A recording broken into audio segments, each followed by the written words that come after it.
ए भाई, जब तू नहीं नहा रहा है कम से कम नल तो बंद कर दे। ये गवर्नमेंट का पानी, मैं नहाऊं या बहाऊं? तू क्यों बीच में दखल देता है? एक मिनट, ये पानी ना मेरे काम आ रहा है ना तुम्हारे काम आ रहा है।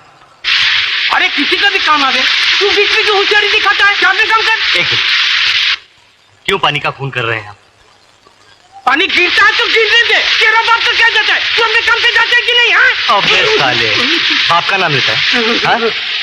चल बैठ नीचे नल के, नहीं तो जमीन में गाड़ दूंगा, समझा? यार विजय, ये तू क्या कर रहा है? अबे गेंडे, आइंदा अगर कभी मैंने देखा कि नल से पानी बह रहा है और तू साबुन लगाकर किसी से शेरशायरी कर रहा है तो तेरी ये चर्बी है ना पिघला कर रख दूंगा, समझा?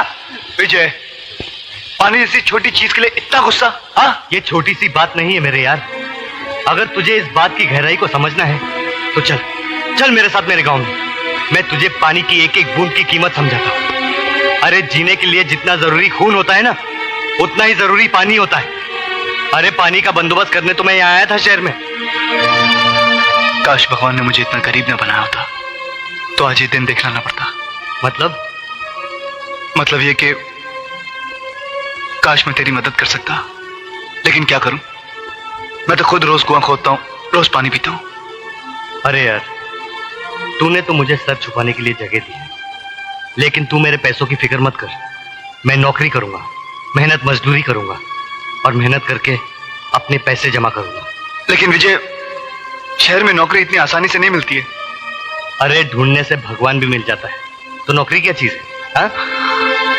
विजय, तू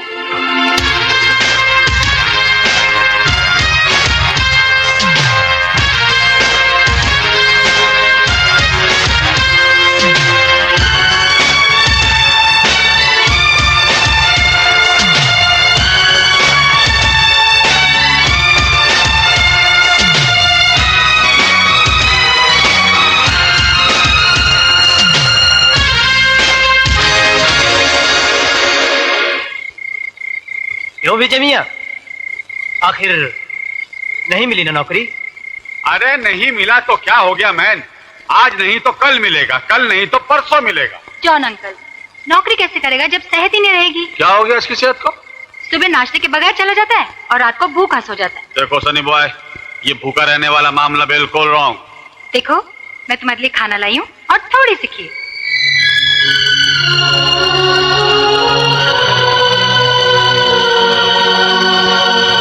ए भाई, ये गरीब लोग का चाली है। घर का खोली खाली है पर दिल का खोली में बहुत जगह है। अमा विजय मियां, कहाँ हो तुम 3 दिन से? बिल्कुल लापता हो गए हो। वाह, उल्टा चोर कोतवाल को डांटे। अबे पहले तुम ये बताओ कि तुम खुद कहाँ थे 3 दिन से? आप अच्छी तरह जानते हैं, मेरा काम ही ऐसा है, आना जाना तो लगा ही रहता है। 2 दिन यहाँ, 2 दिन वहाँ। चल, अगर तुझे भी भूख लगी है तो 2 निवाले तू भी खा ले। अबे चल जल्दी, चल जल्दी।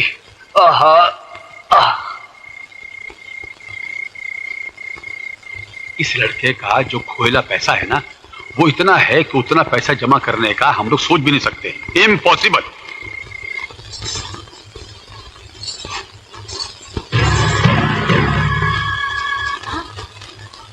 अरे राजेश्वर भैया, आप?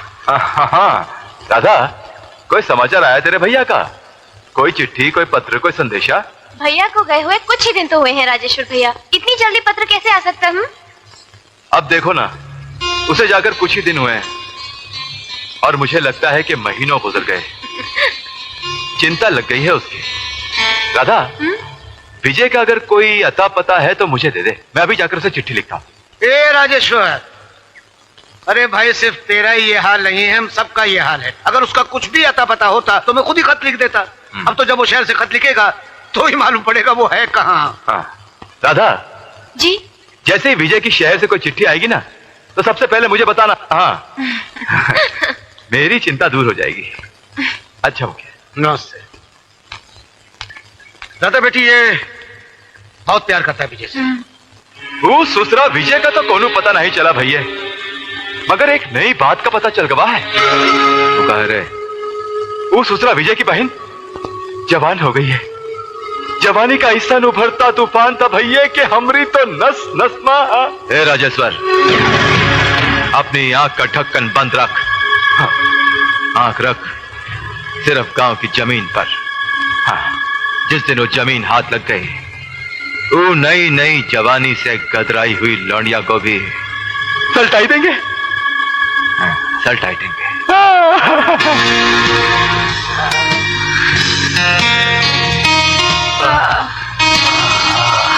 सूजी डार्लिंग, आज तो तुमने मुझे खुश कर दिया।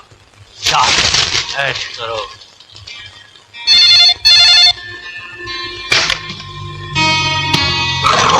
हेलो लंकेश्वर। हाँ लंकेश्वर, बोलो क्या बात है?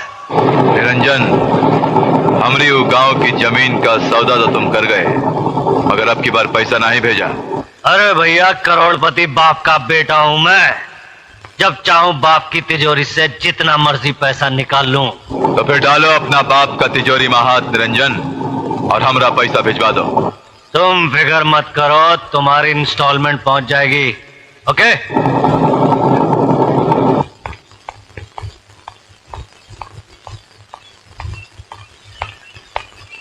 निरंजन। जी डैड। कल रात तुम कहाँ थे? डैड अपने पुराने बंगले पे। वो मेरे दोस्त विकी का बर्थडे था। और पार्टी तुम्ही ने दी थी, और ज्यादा दारू पीकर तुम वहीं सो गए होगे, है ना? बेटे, तुम गुमराही की जिस सड़क पर चल रहे हो उसकी मंजिल ठीक नहीं है। मुकद्दर ने तुम्हें दौलत दी है तो इसका मतलब ये तो नहीं कि तुम उसे दोनों हाथों से उड़ाओ। रहा सवाल तुम्हारे दोस्त और दोस्ती का, तो बरखुरदार जहां दौलत की रोशनी जगमगाती है वहां परवाने आ ही जाते हैं, मगर जैसे ही रोशनी बुझती है परवाने भी गायब हो जाते हैं। वैसे ही जिस दिन तुम्हारी जेब में नोट नहीं होंगे, तुम्हारे ये दोस्त भी नहीं होंगे, कोई तुम्हें पूछने वाला भी नहीं होगा। ओके ओके डैडी, आज से उन दोस्तों से मिलना जुलना बंद, ठीक है? अच्छा डैडी, मुझे हाथ खर्च के लिए कुछ रुपए चाहिए। फिर रुपए? अरे पिछले हफ्ते ही तो मैंने तुम्हें 50,000 रुपए दिए थे। डैडी, महंगाई कितनी बढ़ गई है आपको मालूम है? 50,000 रुपए में हफ्ते भर का खर्चा चलाना बहुत मुश्किल है। डैडी, वो जज का बेटा खतौड़िया, वो 20-20 हजार रुपए एक दिन में खर्च करता है, और वो राजू मिनिस्टर का बेटा 50-50 हजार रुपए यूं उड़ा देता है। दुनिया भर के बेटे क्या करते हैं ये मुझे नहीं मालूम बेटा, मगर तुम जो कुछ कर रहे हो वो गलत है, गलत है, गलत है।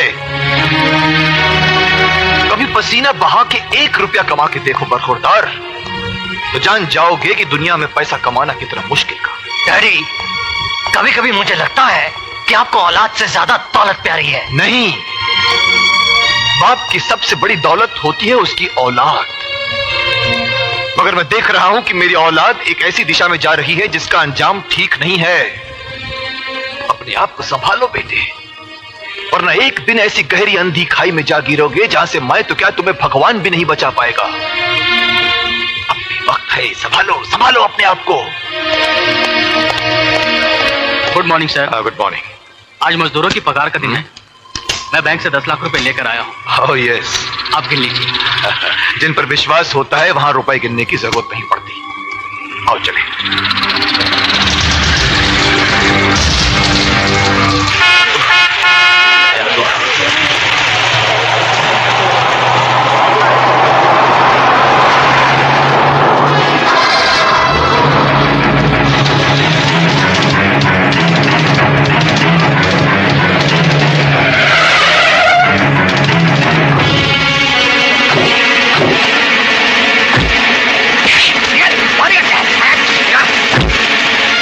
दे दो, वरना तुम्हारा आदमी का गर्दन काट जाएगा।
ये रहा आपका बैग।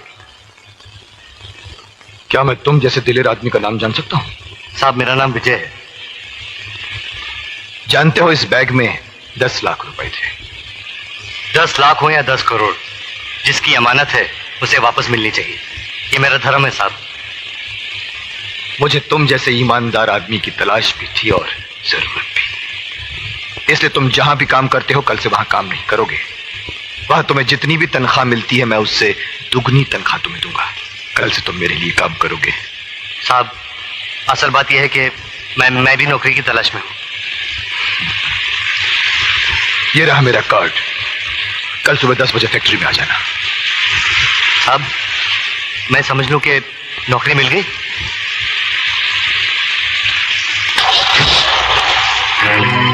एक मामूली सा काम भी नहीं कर सके तुम लोग। एक बैग छीन के लाने के लिए कहा था, वो बैग भी छीन कर नहीं ला सके तुम लोग। वाह बेटे वाह, तुझे आज अपनी औलाद कहते हुए भी मुझे शर्म आ रही है।